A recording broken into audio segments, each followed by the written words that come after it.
My name is Professor Fred Ogola. Today I'm addressing you on the economic implication of passing the Family Protection Bill.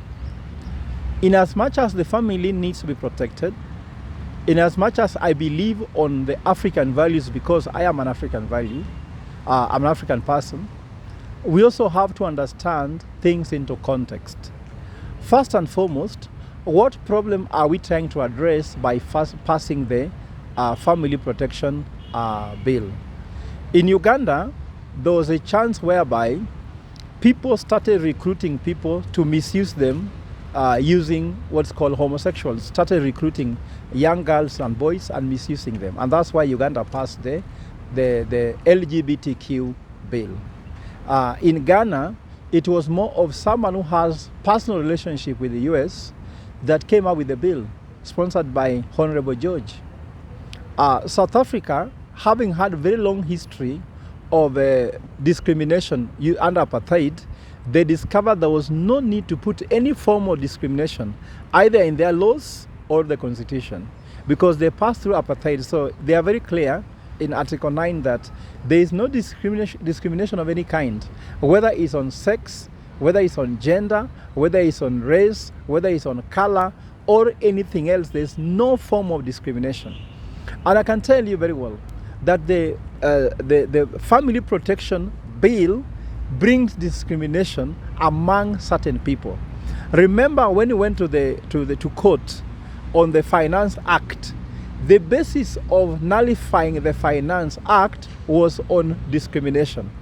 And I think that the bill sponsored by Charles Kanjama and Kaluma against the people who have declared that they have tendencies of LGBTQ is going to end up being discriminational. Why am I trying to say so? First of all, we have to find that as a Christian, as a Catholic, as an African, as a Kenyan, the Bible, there are 26 verses in the Bible that says that LGBTQ acts are sins. They are immoral. And therefore, those means that they fall in the domain of the church. The Pope, which is the head of the Catholic Church, is infallible on matters faith and morals. And the Pope has said that God hates sinners. God hates sin, but God does not hate sinners. God wants sinners to be given a chance to recover. So the Pope has declared that the LGBTQ people needs protection. They need care. They have talked about the issue of duty of care to be given to them by the priests, and all religions have been ordered by the Pope to give them the duty of care. Now, I'm sure that Charles Kanjama confesses Opus Dei faith, and I believe that Charles Kanjama is a religious person and should be able to obey the Pope's order because the Pope cannot be wrong on matters moral and faith.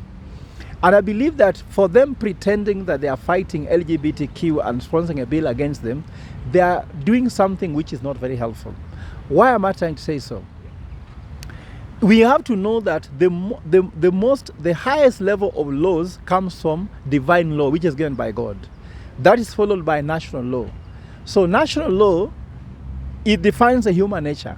So some people are born with more than one sexual organs. So naturally, it's not something they are put in themselves. That is how it is.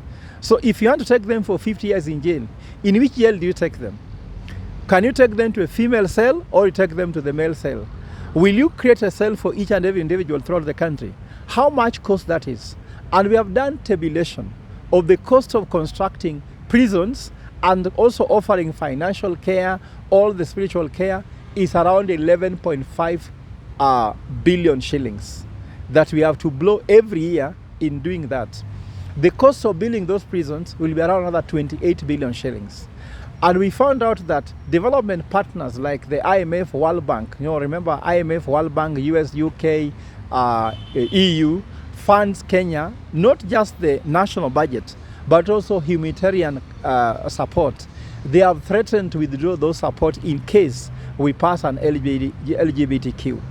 The total economic implication of passing that bill will make Kenya lose 4.186 trillion shillings. that comes just not in terms of borrowing, but also comes in terms of grants and humanitarian response. So the question is, why should you risk that one while we are not going to solve the problem? It is very clear that the bill is going to pass in Parliament. Members of Parliament have confessed they don't read bills. 300 members of Parliament have no time to read the bills. That includes Honorable Kaluma. Now, we are again going to pass a bill in Parliament which Parliament won't read and thoroughly look at its implications. That's why I'm standing here to tell them before they pass it that the economic implication is 4.186 trillion Kenya shillings. Do they want to do that? And I want to tell Mr. President, do not go through the predicament of Ghana, of Uganda, by signing this to law in case it comes to your desk.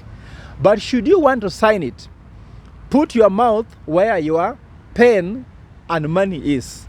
Before you sign that, put aside or set aside 4.186 trillion shillings. Should that be your priority, then tell us that you have solved all the problems Kenya have. One, doctors should not be on strike while you're focusing on something which is not even legal. Remember, I've told you that this matter is a moral issue. It's a sin issue. It is not legal issue. It's not a constitutional issue, but it is to do with ethical issue, which is a moral issue. We should be left to the church, psychiatrists, psychologists, and other people in society who can help them through NGO to support these people so that they can look like they're living a normal life in Kenya. Remember, we have a right to live normal life. I'm not saying I'm in support of LGBTQ, but I am not in support of LGBTQ acts. Just like even you, if you are heterosexual, I cannot support you to defile a child. I cannot support you to commit adultery. I cannot support you to commit fornication, because these are all sins. And the church is very clear. Hakuna dhambi ndogo. There is no sin which is smaller. Whether these guys are committing LGBTQ acts, it's sinful, equal to heterosexual.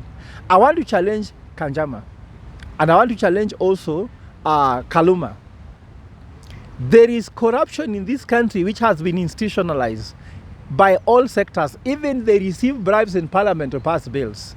Why don't they deal with corruption first? Because corruption is worse than LGBTQ acts. Why am I trying to say so? Corruption, if you like, is unethical. Corruption is immoral. Corruption is illegal. Corruption is unconstitutional. LGBTQ acts is only immoral, but it's not illegal. It's not unconstitutional. So why are we punishing these people so hard when we have matters that are of agency? The other thing which is very clear here is that we have done research and found out that you have to construct so much prisons. You have to do capacity building to pastors. You have to do capacity building among psychologists who will be dealing with these people when they have been arrested. At the same time, you're losing labor. If you jail a young person who is 12, 10 years into a cell for 50 years, you have derailed a life. How do you lose such labor? By loss of labor. At the same time, when these people are being harassed, they may not be able to access jobs. How will they have their livelihoods? Remember, these are sons to somebody, these are uncles to somebody, these are brothers to somebody. Who will be taking care of them? Has the government set aside some funds to protect these people in case they are in these challenges?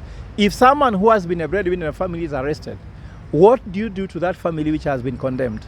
So I'm looking at it from purely economic perspective. Another thing that is worth considering is that let us not look at these things by saying the West is interfering with our culture. The West cannot interfere with our culture if we use our culture. Remember when World Cup was done in Qatar, Qatar was very clear. You cannot drink inside the stadium, you can drink in an hotel or in a bar. Why don't we come up with our rules that guards us against the West? I don't like these things of blaming America, blaming UK. Every time there's a problem, blame America and blaming UK. Those countries have their own past interests, just like Kenya needs to have their own interests. Why don't we align our interests with their interests? But we have to find a way on which we protect our culture. I remember Uhuru Kenyatta, when Uhuru Kenyatta was visited by Obama, President Uhuru Kenyatta told Obama that the issue of homosexuality, leave it to us, we know how to deal with it. And that was very clear. That's the national position we have. We have mechanisms. Remember, even during Sodom and Gomorrah, these issues were there. There are ways they were dealt with. And if you look at biblical argument, when God was talking to Abraham, and he was asked, should you find 100 people only who are good in Sodom, will you destroy? God said no. If you find 50, will you destroy? God said no. Up to 10, God said no. Eventually, they could only find 2 people who are good in Sodom and Gomorrah. And God decided to take away those 2 people out from there. That's why Lot was there, Lot and his wife. In Kenya, we don't have too many people who are having those tendencies. Why do we punish them? Because if you try to do that and we lose the economic support we are getting, some people will be condemned to poverty and actually death. Why do we risk other people's economic livelihoods just for the sake of few people? Why don't we find a way to accommodate them, to support them, to ensure they coexist with us and live a normal life than actually going forward to punish them? I also want to refer you to the parable that was told by Jesus of the sower, whereby someone sowed good seeds and someone sowed weeds. And the master was asked, should we go and pluck the weeds? So let's assume that these guys or LGBT are weeds in our system. And Jesus said, no, don't pluck them, because you might actually, by time trying to pluck the weeds, you can destroy the wheat. So let the wheat and the weeds coexist until the last day of harvesting, when the Father will separate the wheat from the weeds. So even for me, let us not judge these people. Let us allow God to judge them. In the goodness of time, God will judge this thing. So let them coexist with us. Let us just protect them. But let us not allow them to interfere with other people's rights, just like we cannot interfere with their own rights. So that's what we mean by coexistence. So why don't we pass laws that protect not just those who are not LGBTQ, but also laws that protect those with LGBTQ, so that we can coexist. But my main point here is that we should not use a legal tool to treat a moral issue. We should not use the Constitution to do everything. There are some things that are not about Constitution. There are some things just about good manners. There are some things just about the social habits we should have. Let us find a way to protect everybody and coexist with everybody. Because this matter whereby everything should be taken to Parliament for amendment, there are so many things that need amendment in Parliament. Let them focus on gender imbalance in Parliament, where they have never made gender balance. Let them focus on why youths are not in Parliament, which has not met the constitutional threshold. Let us focus on people live with disability, whose rights are not being taken care of by Parliament. Let them focus on how government is giving people toxic fertilizers, toxic seeds, toxic oil, edible oil, toxic sugar, toxic medicine. Let us focus on those ones. Those are more important areas to focus on. But I can tell you, these are agents who are being paid by some people, because there is no MP in Parliament who has ever been interested in something that helps Mwananchi unless they are being paid money. That's why bills pass in Parliament being funded. And let me address Kanjama, Charles Kanjama directly. There's a priest who defiled a 16-year-old girl. And this priest was taken to court. And you are the attorney trying to help him out of this case, even pleading for his freedom. If you really believe on African values, is defilement African? I hear this argument, people saying that homosexuality is un-African. Is corruption African? Is defilement African? Is stealing African? So let us not use the African card only when it favors. That's hypocrisy. For me, let us use these standards across the board. When we like it and when we don't like it, the law remains what is law. And I'll finish by saying there's what we call a clash of rights. Whenever everybody wants to have a right, right for everybody should be protected, and then there will be a clash of rights. Let us use hierarchy of rights. In this matter, let us use divine law. God does not hate sinners, but God hates sin. So until they commit sin, there is totally no problem. Thank you.